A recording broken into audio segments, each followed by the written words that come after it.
una cierta altura, digamos,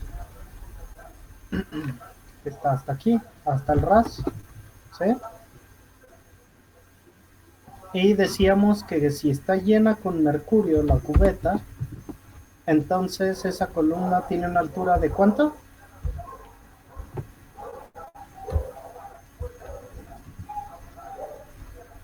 De 76 centímetros de mercurio, ¿verdad? Si esto fuera puro mercurio, entonces la columna que está en equilibrio con la presión, ¿sí?, sería de exactamente 76 centímetros de mercurio. Profe, disculpe la ignorancia, ¿Sí? pero ¿dónde salieron los 76 centímetros? ¿Fue Es un valor arbitrario? experimental. No, Ah, no, no, no, es un valor experimental. O sea, ok. si tú ves el barómetro, Ujú. el barómetro justamente cuando lo estudiamos, de las condiciones experimentales, tienes que cuando se determinó la presión de la altura, tienes entonces esto. Experimentalmente se determinó que la altura en milímetros de mercurio correspondía a la presión atmosférica, ¿sí? Es el Sí, diseño del barómetro. Entonces, ok. esta columna mide 76 centímetros de mercurio porque tiene exactamente esa medida a la altura del nivel del mar, ¿sí? Entonces, lo que te están preguntando aquí es eh, si en lugar de utilizar mercurio, ¿sí?, utilizara yo aceite de maíz, ¿de qué tamaño me quedaría el barómetro? ¿De qué tamaño sería la columna? ¿Sí? Si yo hiciera este cambio de un líquido que tenía 13.5 gramos por mililitro de densidad a uno que tenga 0.92 gramos por mililitro, ¿qué tan alta va a quedar? Pues para eso hay que recordar que la presión hidrostática, ¿sí?, la presión hidrostática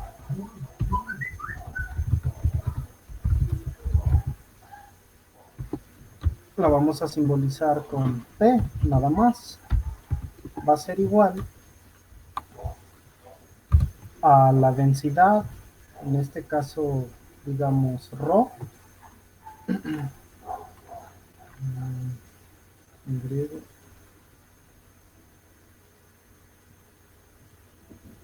Sí, sí me van siguiendo en la discusión. Sí. Ok. Entonces, digamos que tengo la densidad ρ, ¿sí?, que multiplica uh, la gravedad, la constante G y la altura, ¿verdad? Y digamos que le voy a poner un 1 para referirme a la densidad del líquido 1 y la altura de la columna 1, ¿verdad? Si eso es mercurio, pues entonces esos serían los datos para el mercurio. En cambio, si voy a sustituir con, con la otra sustancia, ¿cómo debería de ser esa presión? Debería de ser la misma, ¿verdad?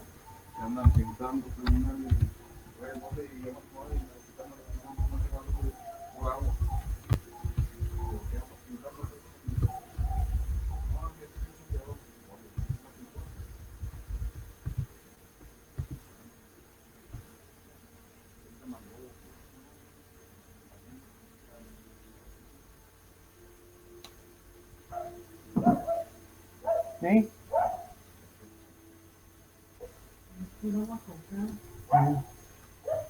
¿Siguen allí?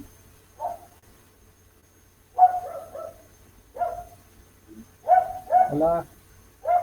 Sí, perdón. Nada más que no sé si Entonces, se llegase a cortar en algunos momentos. ok. Entonces, tenemos eso, ¿verdad? La presión debe ser la misma con los dos. Y entonces tengo dos densidades y dos alturas, ¿verdad? La presión es la misma. Ahora sí, este dato pues no lo voy a utilizar por ahora. Sabemos que mide 76 centímetros de mercurio. Ese es un dato estándar para la atmósfera estándar.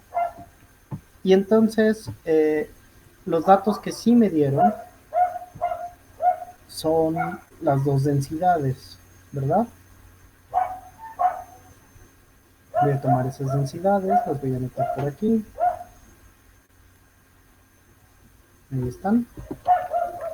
Entonces, ¿qué voy a decir? Voy a decir que tengo 13.5. Lo voy a anotar en unidades un poco más sencillas. Voy a decir que tiene 13.500 kilogramos por cada metro cúbico, ¿sí?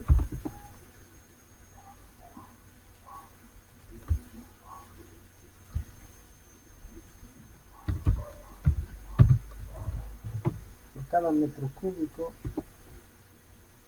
Y voy a decir entonces que la constante G, ¿cuánto vale?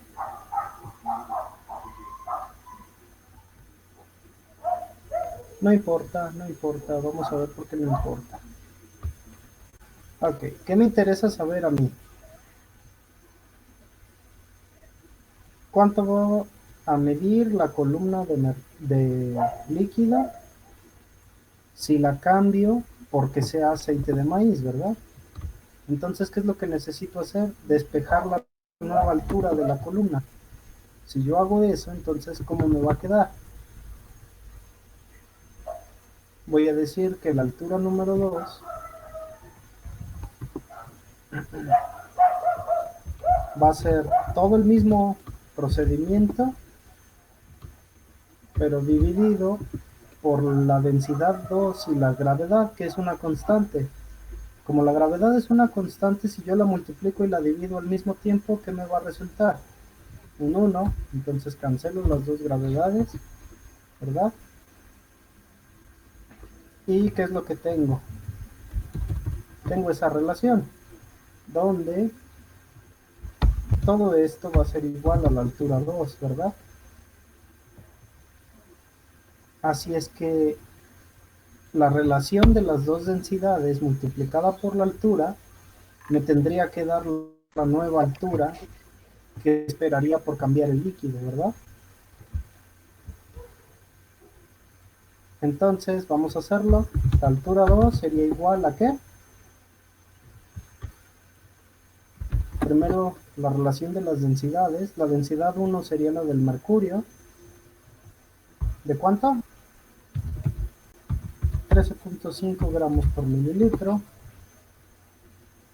Entre la otra densidad, ¿de cuánto es? 0.92 gramos por mililitro, ¿verdad? Todo eso que multiplica a la altura que tenía inicialmente, 76 centímetros. Y entonces, como ya tengo la proporción entre las dos densidades, cancelé el factor de la gravedad y tengo las unidades consistentes para la densidad, eso me daría directamente la altura de la columna número 2, llena con aceite de maíz, para la presión de una atmósfera. ¿Sale? ¿Cuánto da?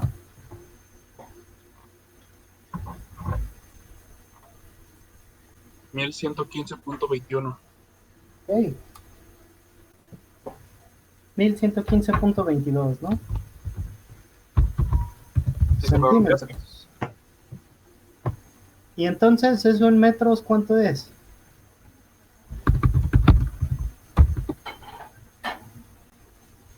¿Cuánto?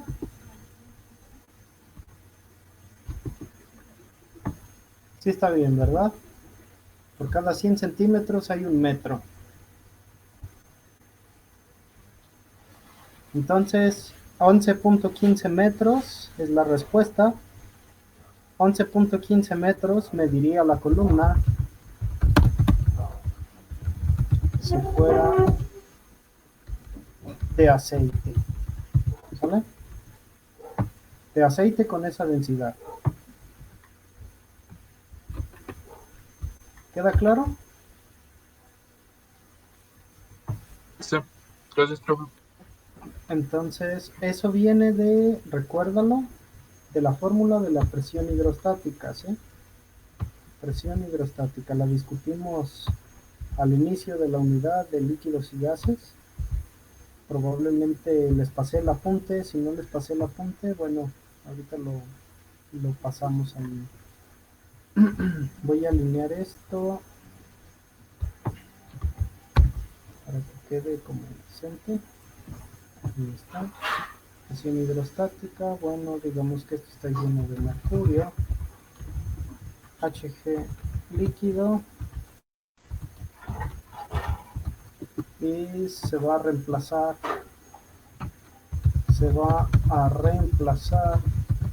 el mercurio líquido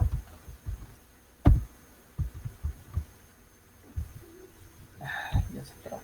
Bueno, se entiende la idea, ¿verdad?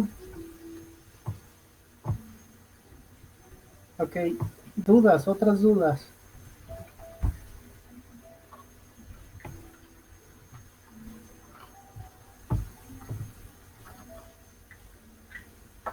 ¿Qué otras dudas tenían? Me estaban llegando algunos mensajes.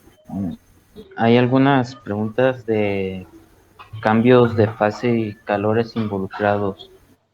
Ok, aquí Ese después de dónde, de la pregunta 10. más o menos en la 10, entre esas. Ok, todos estos de la 10 en adelante todavía no los van a poder resolver porque no hemos visto nada de esos temas, ¿sí? Entonces, esos les decía que vamos a discutirlos a partir de mañana. No se preocupen. ¿Verdad? Sí, entonces el examen se pospondría. Sí, O yo creo que mañana para el mismo. jueves. No, yo creo que el examen lo hacemos mejor el jueves. Está bien. Entonces, Pues sí, si vamos a verlos mañana, mejor para que estén más personas y que sí se puedan conectar. exacto, vamos a tener la clase normal para acabar de cubrir estos temas que hacen falta y ya el jueves estarían listos para sus preguntas de examen. Mientras tanto, intenten contestar, o sea, los que yo veo que sin problema podrían contestar, si leen un poco, intentan entenderlo, son estos tres, 10, 11 y 12. Ya todo lo que sea estado sólido y eso lo tenemos que discutir aparte. ¿Sale? Aquí, por ejemplo, esto de que se encontró que los globos se inflan con helio a un volumen de tantos litros a tal temperatura, uno de ellos bajó. ¿Qué le sucedió al globo? Esto es conceptual. O Pues sea, se supone que nada más se contrajo, ¿no? Porque se ajá, juntaron más las moléculas pues del helio. es un globo, entonces el globo trabaja a presión constante. Quiere decir que tengo la relación entre el volumen y la temperatura, ¿verdad?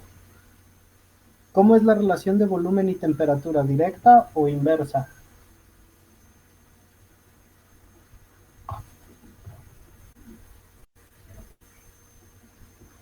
Chavos, Inversa. Directo. es directa. Se supone que es la ley de Charles, ¿no? De presión y temperatura es igual a... De volumen y temperatura. Ujú. Volumen y temperatura es relación directa. Entonces, si volumen y temperatura tienen relación directa y baja la temperatura, ¿qué le va a pasar al volumen?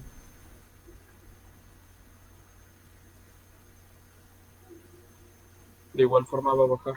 ¿De acuerdo? Entonces, nada más es entender ese concepto, ¿sí? Eso es el 8.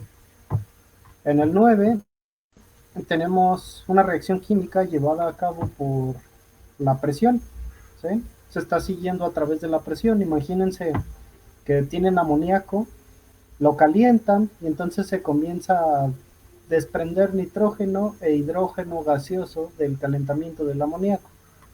Entonces, la presión del tanque contenedor de amoníaco va a cambiar, ¿sí? Si tenía inicialmente 10 moles y solo ocurrió el 80% de la reacción, ¿eso qué quiere decir? ¿Cuántos moles de amoníaco me quedan al final? Solo reaccionan 8, quedan 2. Reaccionan 8 y me quedan 2. Entonces, de esos 8 que reaccionaron, utilizo la fórmula de la ecuación química para determinar cuántos moles de nitrógeno y cuántos moles de hidrógeno se produjeron. Tomo en cuenta que tengo 2 moles extra de amoníaco todavía remanentes. Sumo todos los moles y con eso obtengo los moles totales, ¿verdad? Como ya conozco los moles de cada sustancia, puedo calcular las fracciones molares, las X, para cada sustancia. Y entonces, al tener la fracción mol de amoníaco, por ejemplo, si yo multiplico esa fracción mol por la presión total, eso me va a dar la presión parcial de amoníaco, que es lo que me está pidiendo. Si multiplico la fracción mol de nitrógeno por la presión total, eso me va a dar la presión parcial de nitrógeno. Y por último, la del hidrógeno, ¿sí? O sea, esto es muy rápido y la fórmula es bastante sencilla. En el siguiente, se nos está pidiendo mercurio en ebullición, o sea, mercurio que está hirviendo. ¿Ustedes creen que esto se utiliza?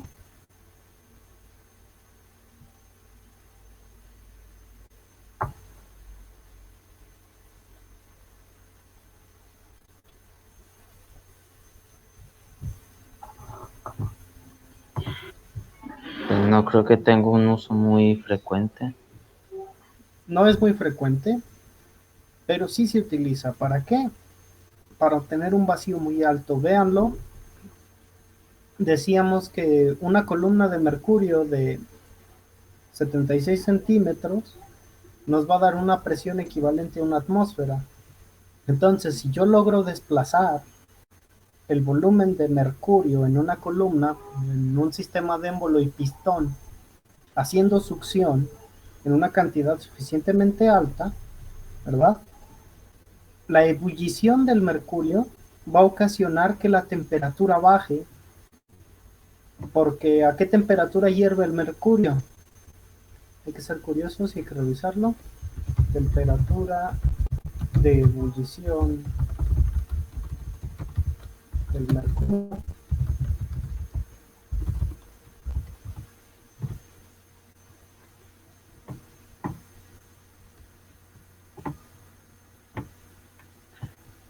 Ahí está, ¿sí? Hierve a una temperatura muy alta, se congela a una temperatura muy baja. Entonces, si yo hago que el mercurio alcance a hervir, la presión de vapor va a ser extremadamente alta, ¿sí? Presión de vapor del mercurio.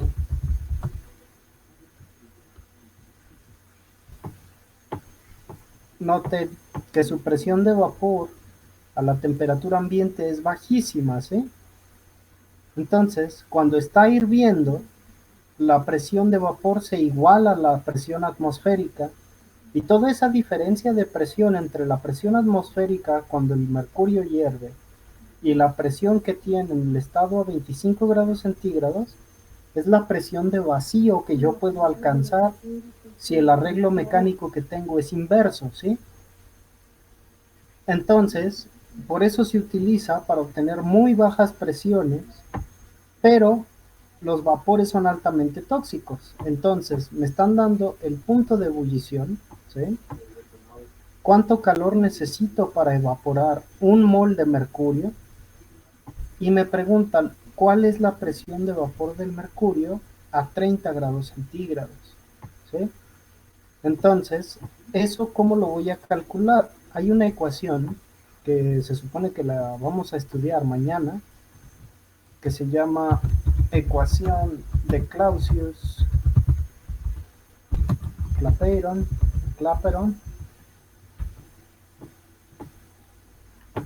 ecuación de Clausius-Clapeyron, en donde se da cuenta del calor de vaporización de una sustancia y su presión de vapor. Entonces, esta ecuación, la ecuación de Clausius-Clapeyron, en forma diferencial tiene esta forma, en forma integrada, la vamos a tener un poquito distinta. Voy a buscarla, eso no está aquí. La ecuación de Clausius-Clapeyron de forma integral o de forma integrada nos va a dar la relación de la presión de vapor con dos temperaturas, ¿ven? Aquí está. Entonces es el logaritmo de las dos presiones de vapor contra dos distintas temperaturas, pasando por la energía de vaporización. Ven que esto es una constante de proporcionalidad, o sea, si yo grafico 1 entre temperatura en el eje de las X contra el logaritmo natural de la presión en el eje de las Y, lo que observaría es una línea recta que tiene la pendiente delta H sobre R, ¿sí? Donde delta H es el calor de vaporización. Entonces, si yo puedo determinar que la presión de vapor cuando la sustancia se encuentra hirviendo, eso tiene que ver con la definición de ebullición. ¿Cuándo hierve un líquido, chavos? ¿Qué se necesita para que hierva un líquido? ¿Que esté caliente?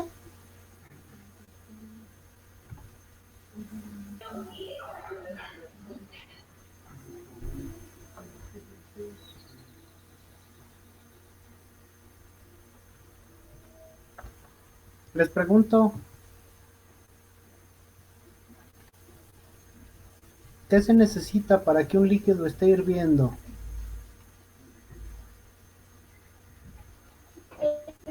Energía, calor.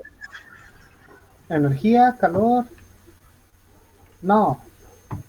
Digamos que eso no es tan necesario. Yo podría tener aire líquido a menos 30 grados centígrados hirviendo. ¿Qué necesito para que hierva?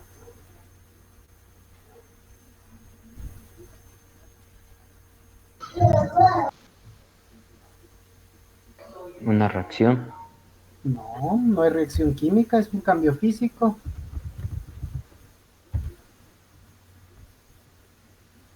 ¿A gas? Ok, ¿y qué impide que el agua líquida a temperatura ambiente se vuelva un gas?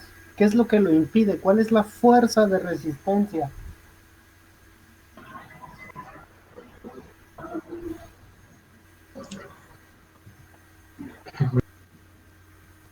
La ¿Ah? temperatura. No. Ya dijimos que podemos tener aire líquido como a menos 30 grados centígrados, ¿no? Sí. La temperatura no es la cosa que impide que se vuelva líquido, gaseoso o algo. Piensen otra vez en la cubeta, ¿sí? Ahí está la cubeta.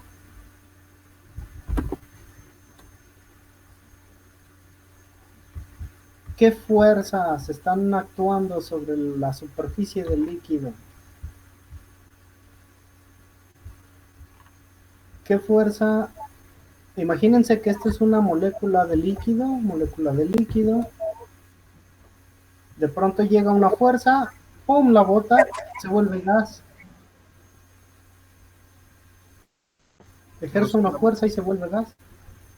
¿No sería ¿Qué como, dijiste? no sería como lo de la tensión superficial? No estoy muy seguro. Que también es ejercida por la presión. La tensión superficial es un efecto molecular. La tensión superficial es el efecto, por ejemplo, de que estas dos se estén atrayendo mutuamente y que cuando llega un tercero y ejerce fuerza sobre estos dos, impida que se muevan con facilidad, ¿sí? Es como que yo agrupo esas moléculas y en lugar de que sea libre el movimiento, se impacta otra molécula con ellas, bueno, se adhieren y es más difícil moverlos, ¿sí? Eso es la tensión superficial. Pero aquí no hablamos de tensión superficial. Bueno, imagínate que ya vencimos la tensión superficial, ¿sí? Ya la separamos lo suficiente. Seguimos aplicando energía, sigue subiendo la energía, esta cosa entra en movimiento, todo vibra, todo se desplaza, todo mueve, y de pronto, ¡pum!, una molécula pasa del estado líquido al estado gaseoso. ¿Sí lo ves? ¿Sí lo ven? Sí. Ok, entonces estoy adicionando energía al sistema, pero la principal fuerza que mantiene esto unido aquí, confinado, pues es la fuerza que experimenta por culpa de quién. Gravedad. No. La gravedad es otra fuerza, sí, pero la gravedad no es, digamos que estamos en el espacio. ¿Qué hace que se forme una gota de agua que anda allí rodando líquida en el espacio? ¿O que el agua se vaporice y forme un gas? ¿Qué fuerza es la que mantiene todo unido allí? La respuesta es muy simple, chavos. No lo compliquen, intúyanlo. ¿Qué fuerzas pueden actuar sobre un líquido? ¿Qué fuerzas? ¿Será la presión? La presión, correcto.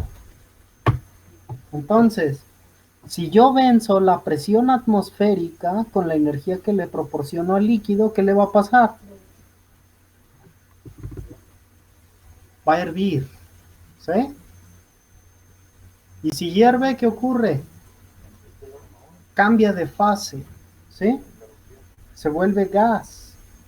Deja de ser un líquido y pasa a ser un gas. Entonces, un truco, un truco para hacer vaporizar el agua, pues sería confinar esto en un sistema de émbolo y pistón, ¿no?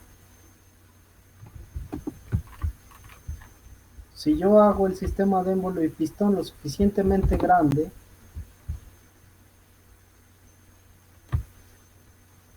tengo la cubeta y sello herméticamente, lo sello, ¿verdad? ¿Qué pasaría? ¿Qué pasaría si así sellado el sistema como está herméticamente pongo un pistón aquí y me lo llevo de estar justo junto a la superficie del líquido, comienzo a subir incrementando el volumen, por lo tanto haciendo ¿qué? Vacío, disminuyendo la presión, baja la presión, baja la presión, baja la presión, baja la presión, baja la presión, sigo bajando, bajando, bajando, bajando, bajando. Va a llegar el punto que ¿qué le va a pasar al líquido? Va a empezar a hervir, ¿sí? Va a empezar a formarse el gas. Entonces eso es un truco. ¿Para qué? Para destilar sustancias como la gasolina sin utilizar tanta energía, sin calentar. Poner las cosas al vacío, a un cierto vacío, ¿sí? Bueno, ¿para qué me sirve hacer eso? ¿Para qué me sirve saber eso? Ah, bueno, para sacar ventaja de la ecuación de Clausius-Clapeyron. La ecuación de Clausius-Clapeyron que teníamos por aquí antes de esta discusión.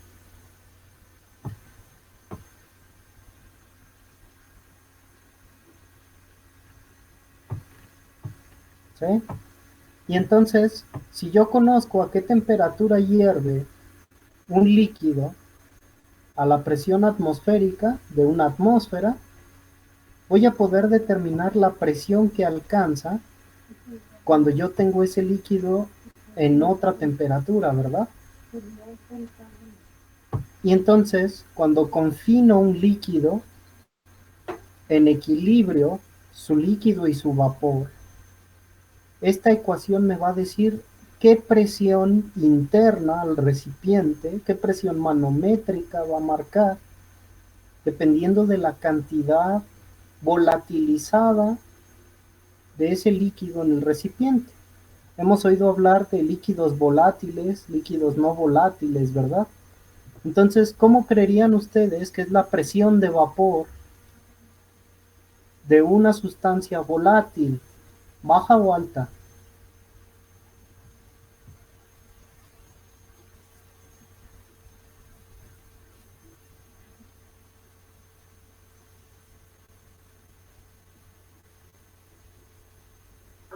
Alta. Alta, es correcto. Y entonces, si yo incremento la temperatura, ¿qué esperaría observar para la presión de vapor? Un aumento. Un aumento, sube. Entonces, la industria de la perfumería, la industria de los aceites, la industria de los comestibles, ¿dónde más obtenemos aplicaciones para la presión de vapor de las sustancias? El fraccionamiento de gases, toda la criogenia, los refrigerantes, todo eso está relacionado con esta ecuación que está aquí, la ecuación de Clausius-Clapeyron. Por eso es importante aprenderla y entenderla, ¿sí? Porque dependiendo entonces de la temperatura que alcance mi sustancia, voy a tener una presión parcial en el recipiente que está conteniendo el líquido en equilibrio con su vapor, y a través de ciclos de compresión y expansión puedo ocasionar enfriamiento, por ejemplo, al disminuir el valor de la temperatura 2, o puedo provocar la vaporización de la sustancia, como es lo que queremos en el caso del perfume, al dejar expuesto a una presión atmosférica un líquido que sea muy volátil, ¿verdad? Entonces, esto es lo divertido de entender para qué me sirve la ecuación de Clausius-Clapeyron, qué onda con la presión de vapor y qué pasa con un recipiente confinado, ¿sí? Recuerden, un recipiente confinado no es otra cosa más que el cilindro de gas que tengo en casa, ¿sí? Mi cilindrito de gas, el recipiente confinado que tiene por ahí un líquido suficientemente seguro estoy de que puede ser propanol, propano, gas butano, ¿sí? Entonces, si está el gas en equilibrio con su vapor, líquido en equilibrio con su vapor, aquí está el líquido, acá está el vapor, decimos que todo el tiempo hay un intercambio dinámico de moléculas, ¿sí? Moléculas que escapan de la superficie del líquido hacia el vapor, moléculas del vapor que regresan hacia el líquido, todo en equilibrio, pero la presión en el recipiente, la presión total, va a ser igual a la presión parcial, la suma de las presiones parciales. ¿Se acuerdan de eso? La presión total va a ser la suma de las presiones parciales. ¿Y qué presiones parciales voy a tener allí? Pues muy seguramente la presión del aire que había al inicio, ¿sí? Más la presión de vapor del líquido que está recogido sobre la columna, sobre la superficie de espejo, ¿sí? ¿Alguna duda, chavos? Les digo, No, les repito, esto mañana lo vamos a discutir igual que ahora, a lo mejor con mayor profundidad y un poco más pausado para que se entienda mejor, pero en sí este es el mecanismo. Un equilibrio dinámico entre moléculas de líquido y gas que coexisten en un recipiente cerrado y por lo tanto se ejerce una presión, una fuerza, ¿sí? En el espacio que ocupa ese gas. Entonces, si cambia la temperatura a la que está hirviendo este líquido, cambia su presión de vapor. ¿Cómo? A través de esta ecuación, ¿sí?